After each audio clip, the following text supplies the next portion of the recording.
始まりました。プロキュリアがお送りする配属ガチャ成功。地味な部署が実は利益の立役者だった件。ナビゲーターのあかりです。解説の高谷です。この番組は一見地味に見えるけど実は会社の運命を握る超重要な仕事調達の魅力を初心者の方にも分かりやすくお伝えしていくラジオ番組です。よろしくお願いします。今日のテーマは配属ガチャだね。4月とか10月の移動シーズン、新入社員にとっては運命の分かれ道みたいなもんだからね。そうなんですよ。実は私も最初希望と違う部署で泣きそうになった経験がありまして、今日はそんな配属先にモヤモヤしている人には絶対に聞いてほしい内容になってます。この動画を見終わる頃にはそのモヤモヤがワクワクに変わっているはずだから、最後までついてきてください。頼もしい。では早速行ってみましょう。さてあかりさん、配属されて1ヶ月経った頃ってどんな気持ちだった？正直言いますよ、終わったなって思いました。周りの同期は営業で外回り行ってきますとか言ってキラキラしてるのに、私は朝から晩までパソコンとにらめっこですよ。なるほどね。もしかして配属ガチャ外れたって思う瞬間だね。そうなんです。目の前にあるのは無機質な型番のリストと終わりのない伝票の山。これ私がやる意味ある、誰でもできる事務作業じゃないって毎日ため息ついてました。色のないセピア写真のような毎日。でもね、その無機質な型番の裏側に実はとんでもないドラマが隠されているとしたらどう？ドラマ？いやいや、そんなのドラマチックな要素ゼロですよ。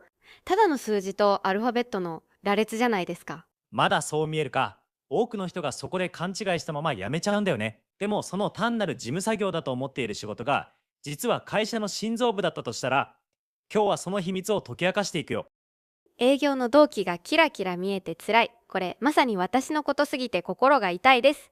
食堂とかで同期が集まると、営業の子が大型案件決まったぜとかでかい声で話してるんですよ。俺が売り上げに貢献したみたいなドヤ顔で、周りもすげーってなるじゃないですか。それに比べて私なんて、今日は伝票を100枚処理しましたくらいしか言えなくて。何してるのって聞かれても説明しづらいしね。部品を買ってるって言ってもへーって終わっちゃう。まさに縁の下のなんとかどころか地下室の住人って感じです。自分だけスポットライトが当たってないような、色が消えたような感覚。高谷さんもそんな時期あったんですか？そうだね。実は僕も最初はなんだこの地味な仕事はって思ってたよ。でもね、ある時気づいたんだ。実はその地下室のさらに下には金塊が埋まってたことに。金塊。営業の華やかさとは違う別の輝きがあるってことですか？その通り。見えにくいだけで実は会社にとって営業以上に重要な何かを握っているんだよ。本当ですか？資材調達はコストセンター、お買い物係、事務処理。これって誤解なんですか？大いなる誤解だね。あかりさん、調達のことを会社のお金を使って物を買う係だと思ってない？思ってます。コストセンターってよく言われますよね。お金を使うだけの部署だって。それが間違いの始まりなんだ。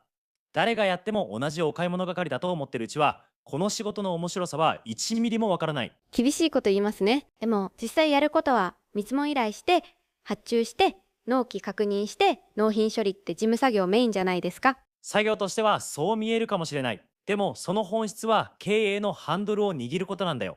経営のハンドル。大きく出ましたね。バイヤーが経営？そう、実は調達こそが会社の利益をコントロールできる最強のポジションなんだ。事務処理能力だけじゃなくて、もっとダイナミックな視点が必要なんだよ。ここで僕からある問いかけをしよう。売上を立てるのが偉い。コストを使うのは偉くない。そう思ってない？ぎっくり。完全にそう思ってます。だって会社はお金を稼いでなんぼじゃないですか。そこで出てくるのがこのキーワード。プロフィットセンターだ。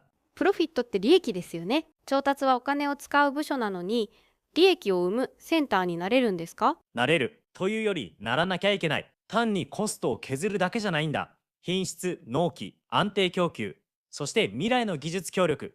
これらを全部ひっくるめた総合的な価値を会社にもたらす存在。それが調達なんだよ。まだちょっとピンとこないです。価値とか言われても抽象的で、そうだよね。じゃあ次のパートでめちゃくちゃわかりやすい数字のマジックを見せてあげるよ。これを見れば営業の同期にドヤ顔し返せるようになるはずだ。本当ですか？それは知りたい。早く教えてください。さあ、ここからが調達の魔法の時間だよ。あかりさん、算数は得意？計算は苦手ですけど、お金の計算なら好きです。正直でよろしい。じゃあこの図を見て、例えば1000円の商品を売るとするよね。原価が800円なら利益は200円だ。それはわかります。お小遣い帳レベルです。じゃあここで調達部が頑張って原価を800円から700円に下げたとしよう。100円のコストダウンだ。すると利益はどうなる？利益は300円になりますね。100円増えました。そう、ここが重要なんだ。営業部は売り上げを伸ばしてそこから何パーセントかの利益を出すんだけど、調達部はコスト削減した分はそのままダイレクトに利益になるんだよ。あれ、言われてみればそうですね。売上が増えたわけじゃないのに手元に残るお金が増えてる。その通り、100円安く買うということは100円の利益をゼロから生み出すのと全く同じ価値がある。これを理解している人が意外と少ないんだ。なるほど。でも、たかが100円、されど100円ですけど、営業さんが取ってくる何千万何億円の契約に比べたら、やっぱり地味じゃないですか。そこが落とし穴だね。次のスライドを見て、利益率が低い業界だとこのインパクトはもっと凄まじいことになる。売上換算インパクト約5倍。これどういうことですか？さっきの例で言うと、利益率が 20% の会社なら100円の利益を出すために営業は500円分の商品を売らなきゃいけない計算になるんだ。あ、そういうことか。私が100円コストダウンするのは、営業が500円売り上げてくるのと同じ価値があるってこと。その通り、もし君が100万円のコスト削減に成功したら、それは営業が500万円の新規案件を取ってきたのと同等の偉業なんだよ。すごい。私、デスクでメール1本送って値下げしてもらっただけなのに、実はトップセールスマン並みの仕事をしてたってことですか？そういうこと。調達はプロフィットセンター。つまり利益の源泉なんだ。胸を張っていいよ。なんか急にやる気出てきました。私、会社の利益を生み出す。女神になれるかもしれない。お、いい顔になってきたね。さらに責任の重さを自覚してもらおうか。製造業の平均的なお金の使い道を見てみよう。材料費、外注費が66%。メーカーでは会社の出費の半分以上が調達関連ってことですか？そう、人件費や家賃なんて目じゃない。会社の財布の中身の3分の2はあかりさんたち調達部が握っているんだよ。ちょっと待ってください。急にプレッシャーが。私が発注ミスったら、会社のお金の大部分が吹っ飛ぶってことじゃないですか。逆に言えば、その巨額のお金をコントロールできる立場にいるってことさ。経営者は常に調達部を見ている。調達部がどう動くかで今年黒字になるか赤字になるか決まるってね。会社の運命を左右するポジション。地味どころか心臓部じゃないですか。その自覚を持つことがプロへの第一歩だね。わかりました。私、今日から鬼になります。サプライヤーさん、もっと安くしていただけませんかってお願いしまくります。利益のために。ストープ。あかりさん、それ一番やっちゃダメなやつ。なんでですか？さっきコスト下げたら利益が出るって言ったじゃないですか。ここが調達の難しいところなんだ。安く買えばいいという考えは会社を滅ぼす呪文だと思ってほしい。会社を滅ぼす。また大げさな。安く買った方がいいに決まってるじゃないですか。無理な値下げを強要したらどうなると思う？相手も商売だ。材料の質を落としたり検査をサボったりするかもしれない。あ、手抜き工事みたいなことが起きるってことですか？そう、その結果不良品が出たら、ラインが止まったら、その損害額は値下げした金額の比じゃないよ。安物買いの全失いはビジネスだと致命傷になるんだ。確かに、安くても壊れたら意味ないですもんね。高谷さんはそういう失敗ないんですか？あるよ。実は僕も昔若気の至りでやらかしたんだ。これは僕の痛すぎる失敗談だ。うわー、先輩の黒歴史聞いてもいいんですか？教訓にしてほしいからね。昔ある海外メーカーに切り替えて15%もコストダウンしたんだ。俺って天才って思ったよ。上司にも褒められた。 15% はでかいですね。ヒーローじゃないですか。でも2ヶ月後地獄を見た。納入された部品に不具合が多発して現場は大混乱。お客様からはクレームの嵐。結局全品検査と選別に追われてコストダウンした額の何倍もの損失を出してしまったんだ。うわっちゃー、削減額以上の損失。信用も失ったし自信も失った。あの時調達の仕事は値段だけじゃないって骨の髄まで理解したよ。深い。数字のマジックに浮かれちゃダメってことですね。さっきの話の続きだけど、負の連鎖の図解だ。ホラー映画より怖いよ。うわ、矢印がどんどん悪い方向に。最初は安さだけで採用でハッピーだったのに。そう、最初は上司も褒めてくれる。よくやったってね。でも現場で不具合が見つかって次にお客様への納入後にクレームになって。そして最後は選別や評価で損失増大。これ具体的にはどういう作業なんですか？例えば倉庫にある1万個の部品を社員総出で一つ一つ手作業でチェックしたりするんだよ。これは OK、これは NG って徹夜でね。わあ、想像しただけで胃が痛い。その残業代だけで値下げした分なんて吹っ飛びそうですね。その通り。さらに代替品を急いで空輸したり、お客様に謝罪に行ったり、目先の数字にとらわれると最後には全員が泣くことになる。これが安易なコストカットの正体だ。さて、失敗から学んだ僕がたどり着いたのが、この真の価値3本柱。調達の基本にして奥義、QCD だ。お、RPG の装備画面みたいでかっこいい。QCD、品質コスト、納期ですね。その通り、順に行くよ。まずは頂点にあるクオリティ高い品質。これは不具合を出さない信頼だ。ここが崩れると全てが終わる。さっきの失敗談みたいに不良品が出たら元も子もないですもんね。次に左下のコスト。最適なコスト。ここでのポイントは最安じゃなく最適ってこと。利益への貢献ができる価格かどうかだ。なるほど。ただ、ケチるんじゃなくて品質に見合った適正なコストを見極めるのがプロってことですね。ご名答。そして最後が右下のデリバリー確実な納期。工場などのラインを止めない責任だ。どんなにいいものでも欲しい時に届かなきゃ意味ないですもんね。この3つの盾をコンプリートしてこそ真のバイヤーなんですね。でも、高谷さん、最近ちょっと不安なことがあるんです。ニュースで事務作業は AI に奪われるってよく聞くじゃないですか。ああ、その話題ね。調達の仕事もなくなるんじゃないかって。はい。だって、発注書作ったりデータ入力したり、私より AI の方が早くて正確だし、私、いらなくないですか？結論から言うと、単純な発注業務はなくなるだろうね。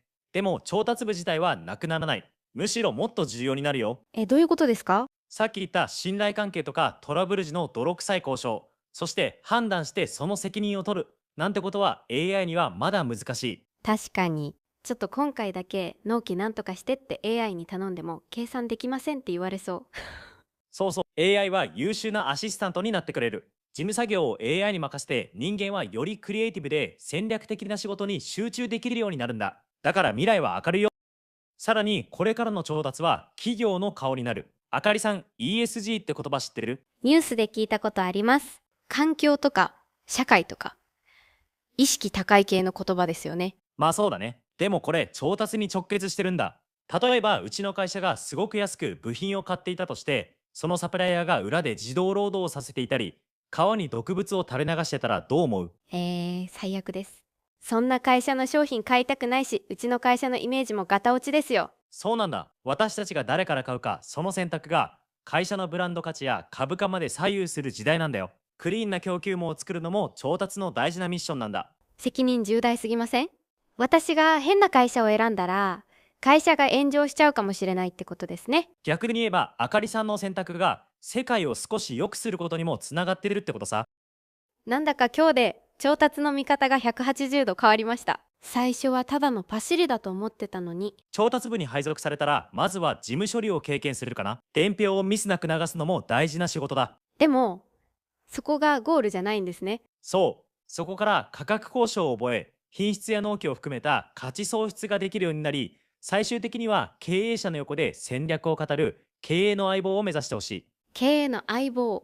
私が社長、この調達戦略で行きましょうって言うってことですか？全然ありえるよ。プロのバイヤーは市場の動きを誰よりも知っているからね。社長も君の意見を頼りにする日が来るはずだよ。うわー、なんか燃えてきました。早くそのレベルに行きたいです。さあ、ここまで話を聞いて、あかりさん、今の気分はどう？もうデスクに戻るのが待ち遠しいです。さっきまで紙くずに見えてた書類が今は宝の地図に見えてきました。おお、素晴らしい変化だね。まさにその通り。今日送ったメール1本。処理した伝票1枚が未来の利益を作っているんだ。そうですよね。私がポチッとしたクリック一つで数千万円が動いてるかもしれないんですもんね。震えるけどワクワクします。配属ガチャは外れじゃなかった。むしろ経営のど真ん中への招待状を受け取ったようなものさ。招待状。いい言葉ですね。私、このチケット無駄にしません。じゃあ、そのやる気を空回りさせないために、明日からできる具体的なアクションを3つ教えるよ。まずはステップ1、お金の流れを意識しようだ。お金の流れですか？私の給料日までの残高なら常に意識してますけど。それはそれで大事だけど、ここでは自分が担当している部品の原価率を知ることから始めよう。原価率か。確かに、これいくらとは聞くけど、製品全体の何パーセントを占めてるかまでは気にしてなかったかも。そうなんだ。例えば材料費がいくらで加工費がいくらでって内訳が見えると仕事の解像度が上がるよ。そしてもし1円安く買えたら年間でいくらプラスになるか、利益への影響を計算してみてほしい。なるほど。電卓を叩いて数字にすることで、私これだけ会社に貢献してるって実感を持てってことですね。それなら明日からできそうです。次にステップ2、サプライヤーの本当の強みを探そう。ただの業者さんだと思ってない？はい、思ってました。納品してくれる人くらいの認識で。それは考えを変えてもらわなくちゃね。なんでうちの会社はその会社と長く付き合ってるのか理由があるはずなんだ。実はトラブル対応が迅速とか他じゃ作れない技術があるとかね。確かに。この前、急な変更にも文句言わず対応してくれました。あれが強みだったのか。そういう隠れた価値を見つけてリスペクトを持つこと。そうすれば相手もこいつ分かってるなって信頼してくれるようになる。現場の人にも聞いてみます。あの会社の部品、使い心地どうですかって。そして最後、ステップ3。自分の小さな貢献を一行メモしよう。これが最強のメンタルケアだ。貢献日記ですか？私、日記とか三日坊主なんですけど、一行でいいんだよ。納期を1日早めてもらったとか、代替案を提案したとか。それくらいなら書けるかも。でも、そんな些細なこと書いて意味あります？ありだよ。納期を早めて LINE 停止を防いだってことは、数百万の損失を防いだってことだからね。ポジティブ変換ですね。私は今日、会社の盾になったって書きます。そうそう、その積み重ねが揺るぎない自信になるから、ぜひやってみて。高谷さん、今日は本当にありがとうございました。最初は地味で辛いで泣き言ばかりでしたけど、今は自分が誇らしいです。それを聞けて僕も嬉しいよ。調達はしっかり利益に貢献して会社を守る最強の仕事だ。あかりさんの活躍期待してるよ。はい、明日からまたバリバリ頑張ります。皆さんも一緒に経営の立役者目指しましょうね。この番組が少しでも役に立ったと思ったら、ぜひ高評価とチャンネル登録をお願いします。コメント欄で私の配属ガチャエピソードも募集中です。みんなで愚痴じゃなくて野望を語り合いましょう。それではまた次回。さようなら。